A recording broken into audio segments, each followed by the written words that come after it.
In the early decades of the American Republic, the nation was still fragile, still uncertain of its own strength.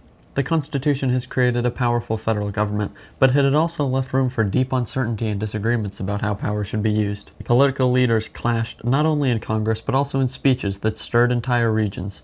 The Nullification Crisis emerged from this uncertainty, and it was a combustible moment in the nation's history. On May 19, 1828, Congress passed the Tariff of 1828. The law placed high prices on imported goods in order to protect American manufacturers. Northern industries supported the measure because it had reduced foreign competition. However, southern states, especially South Carolina, believed that the tariff hurt their economy. They depended on imported goods and cotton exports, and the tariff raised costs. Southerners angrily called it the Tariff of Abominations, marking the beginning of the crisis. Critical historians of the bill continue to brand it the Tariff of Abominations. Before we continue, this video took quite a bit of time and effort to make, so it would be a huge assist if you could subscribe to the channel, as it is the very best way to support the hard work I do for this channel. And now let's move on to step 2. In December of 1828, Vice President John C. Calhoun secretly wrote the South Carolina Exposition and Protest. This document argued that states had the right to nullify federal laws that they believed were unconstitutional. Calhoun declared that the federal government exceeded its authority, and thus South Carolina could declare its law invalid and not follow through with it in its own state. Though written anonymously at first, the document spread widely and gave intellectual support to resistance in South Carolina. Throughout 1829 and 1830, resistance in the state grew stronger. Public meetings were held, and newspapers attacked the tariff. Many citizens argued that the federal government favored Northern interests. The issue became about more than money. It was about dignity and power. State leaders began seriously discussing nullification as a solution. The conflict was becoming more organized and political. It was no longer just Calhoun's lonesome protest. Most of the state was on board. In January 1830, the famous Senate debate between Daniel Webster and Robert Y. Hayne brought the issue to national attention. Hayne defended states' rights and the idea of nullification, while Webster argued that the Constitution created a strong union that could not be broken by individual states. His speech ended with a powerful phrase, "Liberty and union now and forever." The debate showed the nation how serious disagreement became.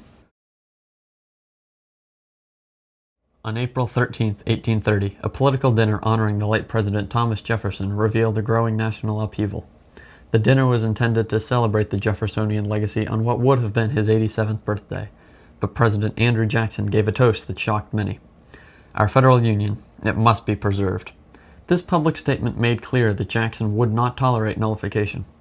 Calhoun responded with a toast defending states' rights. The divide between the president and his vice president became visible. The crisis was no longer just regional, it was national.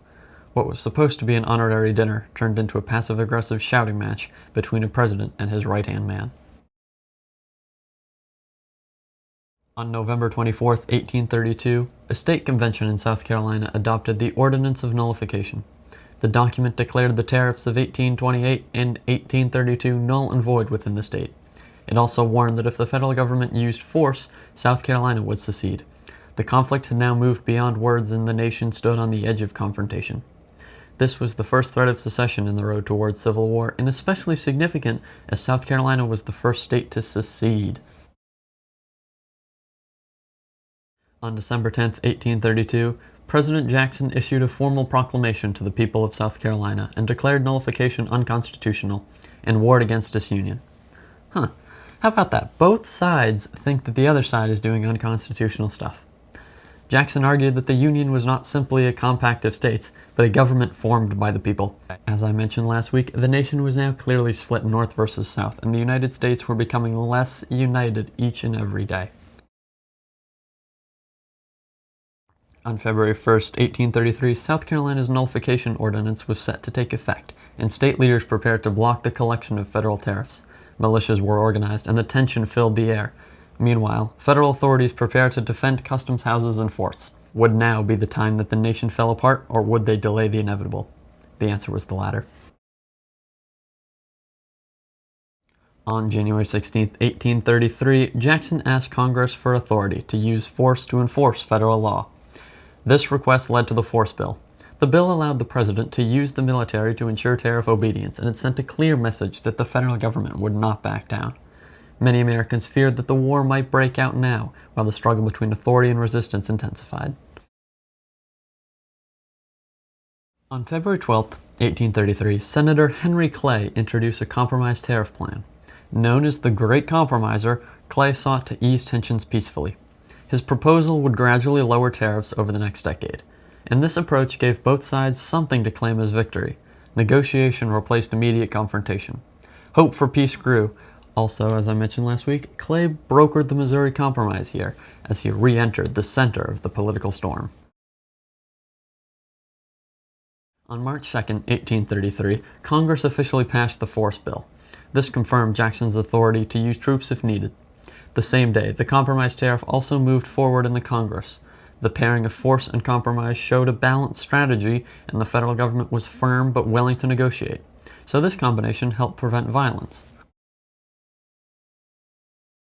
On March 15th of that year, South Carolina reconvened its convention. The delegates voted to repeal the Ordinance of Nullification regarding the tariffs. Yep, you heard me. They repealed their own proposal, which officially ended the direct challenge to federal authority. South Carolina avoided armed conflict with the United States, so many Americans felt relief. However, the debate over states' rights was still far from over. 3 days later, South Carolina symbolically nullified the Force Bill. Although largely symbolic, it allowed state leaders to defend their honor as South Carolinians who did not give in to the federal government. The gesture showed that they still believed in their constitutional argument, but also supported states' rights. Like many crises in the Civil War era, this one resulted in compromise rather than immediate warfare. Yet the ideas behind it would resurface in the decades leading up to the Civil War. The Nullification Crisis left a lasting mark on the United States because it tested whether the Union would survive serious internal disagreement. It revealed how deeply economic policy could divide the nation, and the confrontation between state and federal authorities set an important precedent. Though compromise prevented bloodshed, the underlying arguments did not disappear. The language of nullification and secession would return in future debates. Leaders learned that unity required both strength and flexibility. Citizens saw how quickly political disagreements could threaten national stability. The crisis proved that the Union was resilient but also vulnerable. In many ways, it served as an even greater warning of what was to come.